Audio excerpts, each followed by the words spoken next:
প্রতিটি বাবা মা চান তাদের সন্তান জীবনে সফল হোক, সুখী হোক এবং ভালোভাবে বাঁচুক। সন্তানের ভবিষ্যতের জন্যে অনেকেই অর্থ, সম্পদ ও নিরাপত্তা তৈরি করার চেষ্টা করেন। কিন্তু কখনো কি ভেবে দেখেছেন সন্তানের জন্য সবচেয়ে মূল্যবান উত্তরাধিকার আসলে কি? সম্পদ হয়তো সন্তানের জীবনকে সহজ করতে পারে, কিন্তু ভালো চরিত্র তাকে সঠিক পথে চলতে শেখায়। টাকা দিয়ে অনেক কিছু কেনা যায়, কিন্তু সততা, সম্মান, দয়া ও নৈতিকতা কেনা যায় না।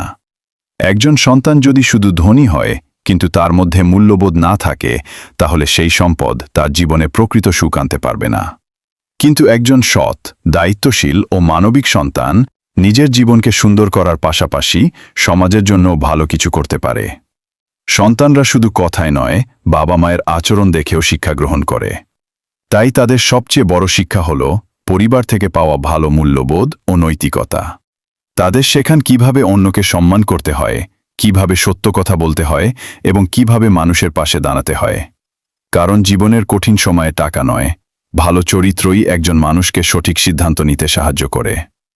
বড় বাড়ি, বেশি সম্পদ বা অনেক টাকা রেখে যাওয়ার চেয়ে সন্তানের মধ্যে ভালো মানুষ হওয়ার শিক্ষা দিয়ে যাওয়া অনেক বেশি মূল্যবান। কারণ সম্পদ একদিন শেষ হয়ে যেতে পারে, কিন্তু ভালো চরিত্র সারা জীবন একজন মানুষের সঙ্গে থাকে। মনে রাখবেন, সন্তানের জন্য সবচেয়ে বড় উপহার হলো এমন শিক্ষা যা তাকে একজন ভালো মানুষ হিসেবে গড়ে তুলবে। কারণ একজন নৈতিক ও মানবিক সন্তানই বাবা মায়ের জীবনের সবচেয়ে বড় সাফল্য। সন্তানকে শুধু ভবিষ্যতের জন্য সম্পদ দেবেন না, তাকে এমন চরিত্র দিন যা তাকে সারা জীবন সম্মানের সঙ্গে বাঁচতে শেখাবে।